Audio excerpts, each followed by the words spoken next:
Guys, welcome back to the channel. If you are new here, welcome to my channel. Of course, my name is Nick, and here I do host the Shenanigans.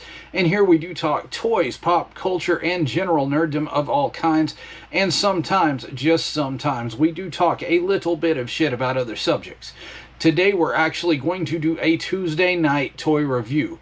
And what we're going to do is we're going to review a Hasbro product. The product we're going to review is the Marvel Legends series Spider-Man Retro Card Wave Spider Shot. Now, he was the only other character aside from Jack-O-Lantern and the Scarlet Spider I found interesting out of this wave.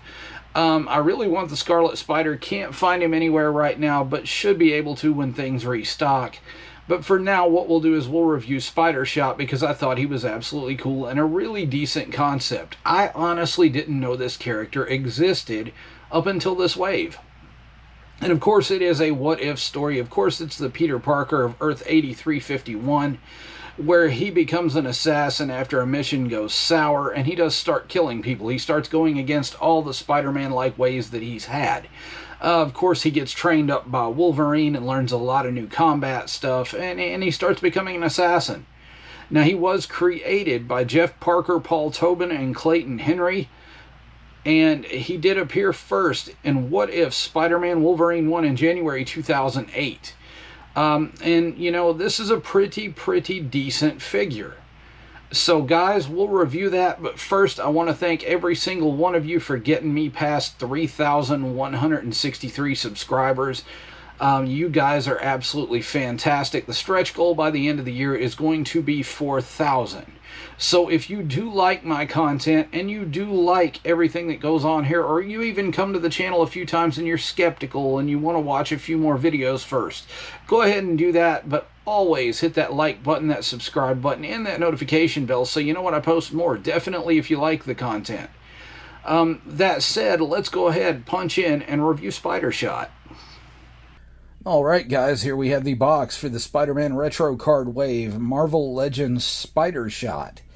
As you can see, he's right here in the package. You got the fisted hands, the shocker hands, or web-slinging hands. Two hands, it looks like he's faking pointing a gun at somebody, and two blast effects here.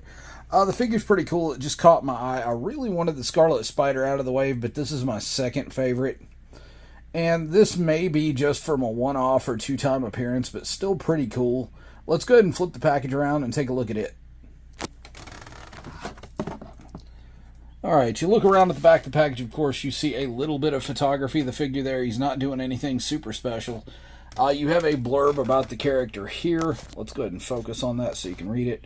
You can pause if you want to do that. Of course, you have your Marvel Legends series logo, character name, retro card colors everywhere.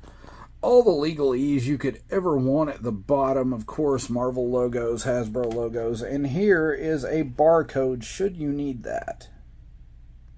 Alright guys, here's the accessories you get with the Marvel Legends series Spider Shot figure from the Spider-Man Retro Card Wave.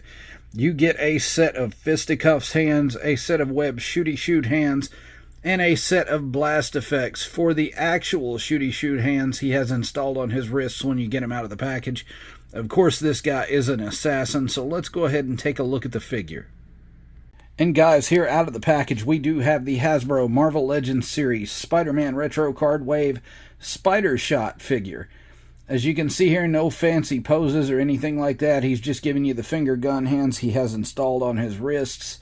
You do insert the blast effects between the fingers on those, and it does look like he's firing bullets out of his wrist like he did in the book.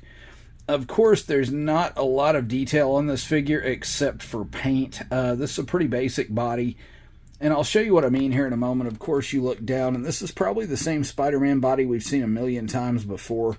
You come up here, and you can actually see he does have some pockets for his various ammunitions on his belt. And you come up here, of course, and you do see he does have a spider on his chest. Now, the red and black is pretty striking. They could have maybe raised that up a smidge, but they didn't.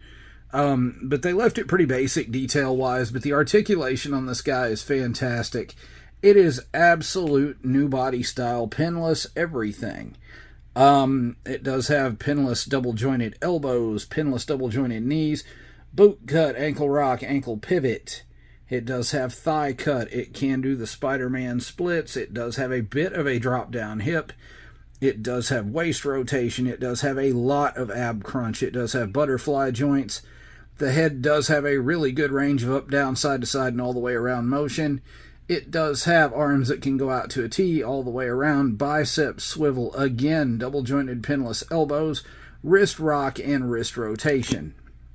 But again, if you look at this guy, I mean, there's not much to him as far as detail goes. You can see the paint job on the head.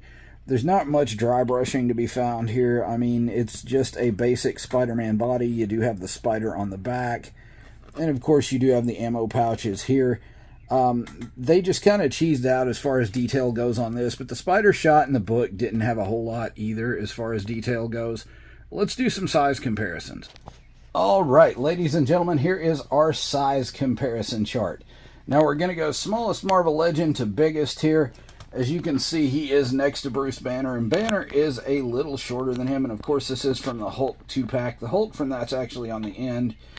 And here is Spider-Man right here next to Danhausen from Ringside Collectibles and Jazzwares. Of course, it really has nothing to do with it, but it does scale with wrestling figures quite a bit if they're 6-inch figures. Here is Spider-Shot next to a Marvel Legends Walmart exclusive Thanos. And here is the Hulk next to Spider-Shot. So, I mean, these figures do scale well with your Marvel Legends or your wrestling figures or any other figure in your collection. So, final thoughts on this guy. Like I said during size comparisons, I got to give him a 9.5. I mean, and it's just because you can't put him back in the box. I may have to buy another one just to display on the card because I do like that wave a lot. What I'm really looking for out of that wave, though, is the Scarlet Spider, as that was a big part of me growing up and reading comics. But, yeah, this guy definitely gets a 9.5, but he does go well in any Marvel collection. Hey, guys, thanks for hanging out with me tonight and checking out the Hasbro Marvel Legends series Spider-Man Retro Card Wave Spider-Shot figure. You know, not many Spider-Man figures catch my eye, but this one was a cool enough concept to do that. And we all know Hasbro makes so many of them. I mean, but this one kind of stood out in my mind. That Last Stand Spider-Man out of the wave is good, but I really want my hands on that Scarlet Spider. So I'm going to wait for a restock of those, grab that, and we'll review it here on the channel also. But that is an amazing figure. That said, I can only give it a 9.5 because I can't put it back in the box should I want to store it or display it that way. Now, what I will do is I will post a link below so you guys can get one of your own in the description. That way, should you want one, you can snag this guy. He is actually pretty cool. Like I said, I'm not going to dissuade anybody from getting him with that 9.5. If you like this figure, by all means, grab it. And stay legendary and keep collecting. You guys are wonderful for it. I mean, you guys are a hell of a toy community, and I thank every single one of you all that watches, likes, and subscribes. That said, if you do like the content and this is your first time watching, go ahead and hit that like button, that subscribe button, and that notification bell so you know when I post more. It costs you nothing, means the world to me, and it does get us out in the algorithm and helps the channel grow immensely. We have grown past 3,163 subscribers. You know, when I started this thing during the pandemic, I didn't think we were going to see 200 to 300. So to me, that absolutely amazes me. And now my new stretch goal is 4,000. So by the end of the year, I would like to see 4,000 or 4,500 at least. So guys, keep smashing that button for me. Stay awesome. Keep collecting. And I will see you in the next video.